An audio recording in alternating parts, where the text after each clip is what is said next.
Hola chicos, ¿cómo están? Bueno, hoy me toca hacer el videito a mí y compartirlo con ustedes. Sí, así que les voy a pedir que tomen nota, ¿sí?, de números 20. Números 20. ¿Qué sucede acá, no? Moisés, que ya tenía experiencia en este tipo de cosas, ¿sí?, en que el pueblo se queje, en que el pueblo murmure, en que solo le traigan problemas, ¿sí? Y acá no fue distinto, ¿sí? Empieza diciendo en el 20: llegaron los hijos de Israel, toda la congregación, al desierto de Sin, en el mes primero, y acampó el pueblo en Cades, y allí murió María y allí fue sepultada. Y porque no había agua para la congregación, se juntaron contra Moisés y Aarón. Y habló el pueblo contra Moisés diciendo: ojalá hubiera muerto cuando perecieron nuestros hermanos delante de Jehová. ¿Por qué hiciste venir la congregación de Jehová a este desierto para que muramos aquí nosotros y nuestras bestias? ¿Y por qué nos has hecho subir de Egipto para traernos a este mal lugar? No es lugar de sementera, de higueras, de viñas ni granadas, ni aún de agua para beber. Y se fueron Moisés y Aarón de delante de la congregación a la puerta del tabernáculo de reunión. Y se postraron sobre sus rostros, y la gloria de Jehová apareció sobre ellos. Y habló Jehová a Moisés diciendo: toma la vara y reúne a la congregación, tú y tu hermano Aarón, y hablad a la peña a vista de ellos, y ellas darás su agua, y les sacarás agua de la peña, y darás de beber a la congregación y a sus bestias. Entonces Moisés tomó la vara delante de Jehová como él le mandó. Y reunieron Moisés y Aarón a la congregación delante de la peña, y les dijo: oíd ahora, rebeldes, ¿os hemos de hacer salir agua de esta peña? Entonces alzó Moisés su mano y golpeó la peña con su vara 2 veces, y salieron muchas aguas, y bebió la congregación y sus bestias.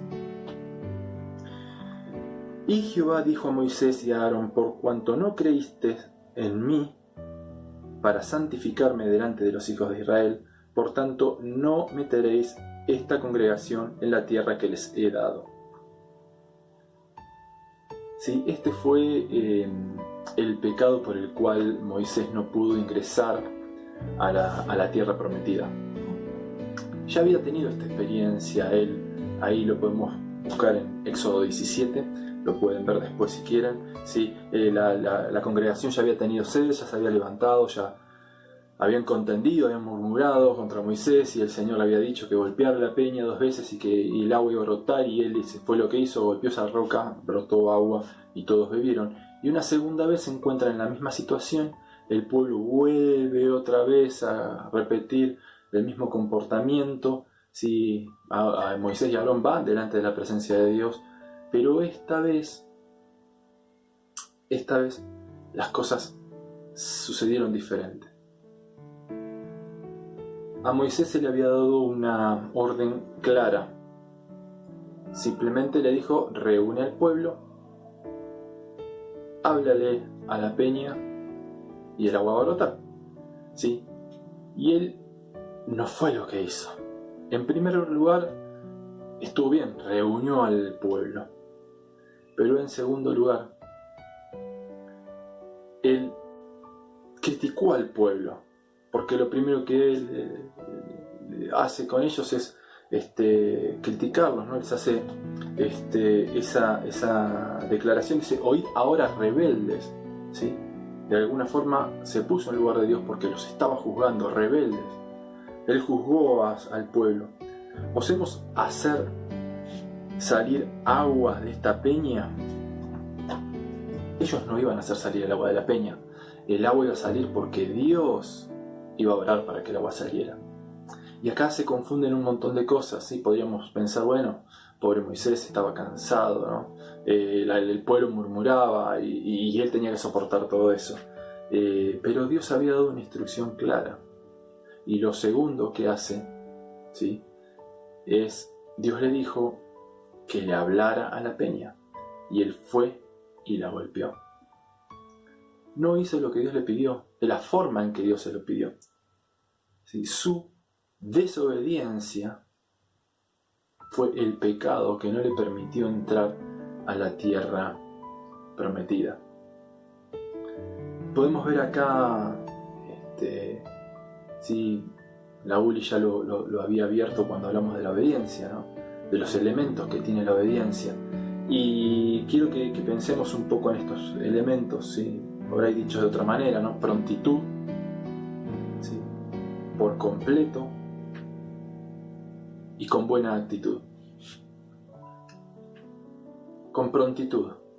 Cuando Dios te da una orden, cuando Dios te llama, no podemos retrasarnos, no podemos demorarnos, ¿sí? No podemos atrasar el pedido de Dios, porque la obediencia con demora es desobediencia, ¿sí?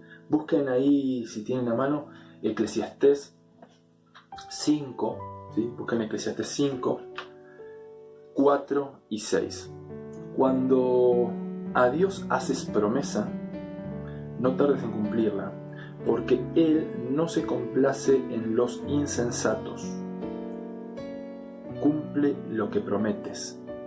Mejor es que no prometas y no que prometas y no cumplas. Sí, tenemos que ser coherentes con nuestro estilo de vida y con lo que declaramos y con lo que decimos. ¿Sí? Si yo me declaro que soy cristiano, si yo digo que soy un hijo de Dios, si yo digo que amo a Dios por sobre todas las cosas, eso se tiene que evidenciar, y se evidencia en acciones, se evidencia en testimonio, y el testimonio no es lo que decimos con la boca, sino es lo que hacemos con nuestras acciones. No hay testimonio más fuerte y más claro que el que hacemos con nuestras acciones. ¿Sí? Génesis 45:9 dice: daos prisa, id a mi padre y decidle, así dice tu hijo José, Dios me ha puesto por señor de todo. ¿Sí? Acá José está pidiendo que vayan y que le digan a Jacob, ¿sí? Pero le dice: daos prisa. Y muchas veces vemos y leemos en la palabra este mandato: daos prisa, ¿sí? No retrasarse, no demorarse, ¿sí? No podemos demorarnos cuando Dios nos pide algo. ¿Y qué cosas nos puede pedir Dios? Obediencia. ¿Y qué es obediencia? Obediencia es cuando, por ejemplo, si tus padres te piden que hagas algo, que no le digas después lo hago. Eso es desobediencia. Decir después lo hago, eso es desobediencia, ¿sí? Dejar las cosas para después es desobediencia. Si un profesor te pide una tarea y vos la pospones, estás siendo desobediente, estás cometiendo pecado, estás cayendo en pecado. Con prontitud, ¿sí? Con prontitud. La obediencia tiene el otro elemento, que es por completo. ¿Sí? La obediencia a medias es desobediencia. Fue un poco lo que le pasó acá a Moisés, ¿sí? Él no obedeció por completo. Hizo lo que Dios le pidió, pero lo hizo a su manera. ¿Cuántas veces creemos que la manera nuestra es la más apropiada, ¿no? Y Dios nos marca un camino, nos dice cómo hacer las cosas, y nosotros, en vez de escuchar lo que Dios nos dice, pensamos que lo que creemos o lo que se nos ocurre es mejor. Si, por ejemplo, te piden que hagas algo de determinada manera, sea quien sea, sean tus papás, sean tus líderes, tus pastores, en el colegio, tus profesores, tus maestros. Si nosotros frenamos un segundo, nos ponemos a pensar y decir: no, pero si yo lo hago así va a ser mejor, estamos siendo desobedientes, ¿sí? Sea cual sea la excusa que uses, podés usar la excusa de Dios me reveló, podés usar la excusa de lo estuve meditando y lo estuve pensando, podés usar la excusa de me desperté y en sueños lo vi, podés usar la excusa de que se te ocurra. Cuando se pide algo y viene de una autoridad, dice la palabra que no hay autoridad, no existe autoridad que no esté delegada por Dios.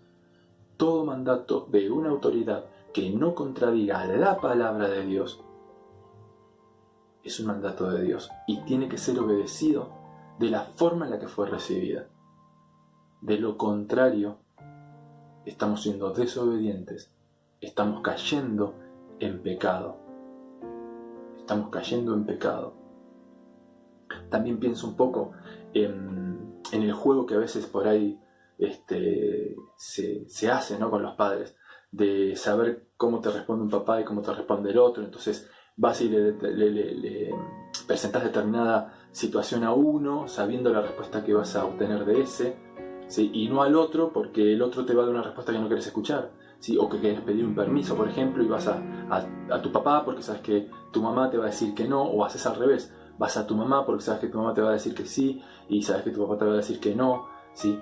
Eso es pecado. ¿Por qué? Porque estás poniendo conflicto, estás armando un conflicto intrafamiliar, un conflicto entre tus padres, ¿sí? Y la palabra dice, el primer mandamiento con promesa es: honrarás a tu padre y a tu madre. ¿Qué es honrar a mi papá y a mi mamá? Basta que uno solo diga que no para que sea no. Basta que uno solo diga: yo no quiero que hagas esto, para que nosotros entendamos que esa orden viene de Dios y que es: no tengo que hacerlo. De lo contrario, no estoy honrando a mis padres y estoy desobedeciendo, estoy pecando. ¿Sí? Un poco el joven rico, ¿no? Él le pregunta: maestro bueno, ¿qué haré para heredar la vida eterna? Y le dice: bueno, decime los mandamientos. Y él le dice, o sea, claramente el joven rico era una persona que estaba instruida en la palabra, era una persona que se decía creyente, que se declaraba como un hijo de Dios. Y entonces, sí, no miento, no robo, no hago esto, no hago aquello. Jesús lo mira y le dice: bueno, una sola cosa te falta. Andá, vendelo todo, hacé los pobres y seguime. ¿Qué hizo el joven rico? Se entristeció porque tenía muchas riquezas, ¿sí? Había algo que estaba ocupando el lugar de Dios. Y en vez de arrepentirse, en vez de obedecer, estaba recibiendo una orden, ¿sí?, prefirió seguir en su vida a medias. Y ese a medias es desobediencia, es pecado. Él siguió viviendo en pecado. Y hablábamos de una buena actitud. ¿Se acuerdan de Jonás? ¿Sí? Jonás no cumplió con ninguna de las tres. Podríamos decir que por ahí por completo, casi por completo, porque la realidad es que a él se le envió a predicar, que Nínive iba a ser destruida, y eso lo hizo. Y no solo que lo hizo, sino que no hizo lo de Moisés, sino no declaró, no sentenció, no juzgó a nadie. Así que en ese sentido podríamos decirse que hizo por completo, pero ¿qué hizo? Se demoró, él no quería ir, salió corriendo para el otro lado. Claramente no quería predicar en Nínive. Y lo otro sí era la actitud. Fíjense la actitud que tuvo Jonás, negativa totalmente. De hecho, él se paró ahí al borde de la montaña a mirar cómo iba a ser destruida Nínive, y después se enojó porque como Nínive se arrepintieron absolutamente todos, ¿sí?, fue perdonada, la misericordia de Dios cayó sobre ese lugar, ¿sí? Y Jonás se enojó, su actitud no fue la mejor, ¿sí? Abran ahí un poquito en Filipenses, ¿sí? Buscan Filipenses, capítulo 2, versos del 14 al 16. Vamos a buscar ahí. Yo estoy buscando una mía en mi Biblia. Gálatas, Efesios.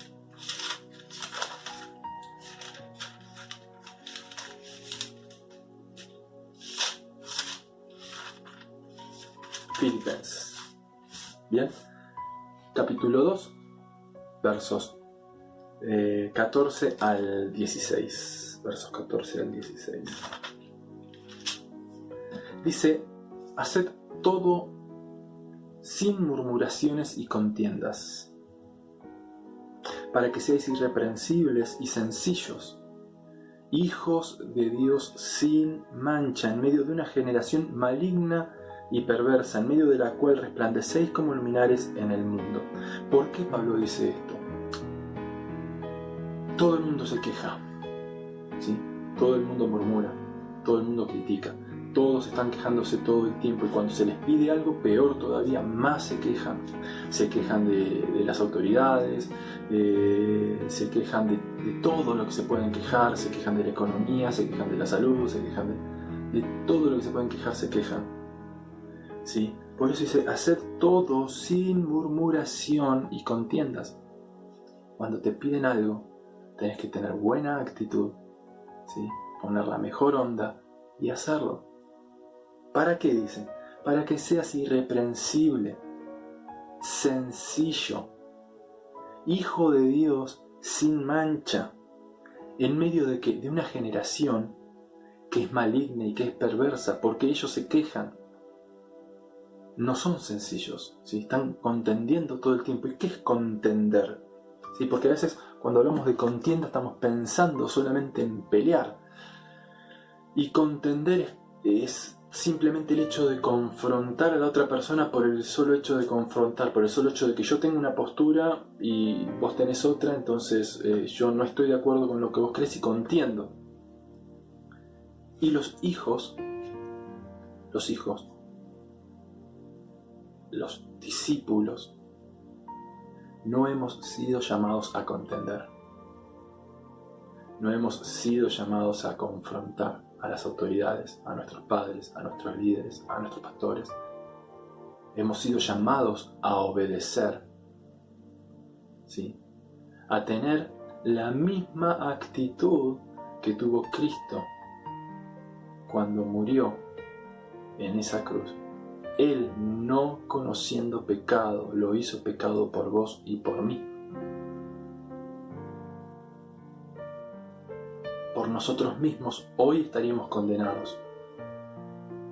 Por nosotros mismos hoy deberíamos pagar el precio.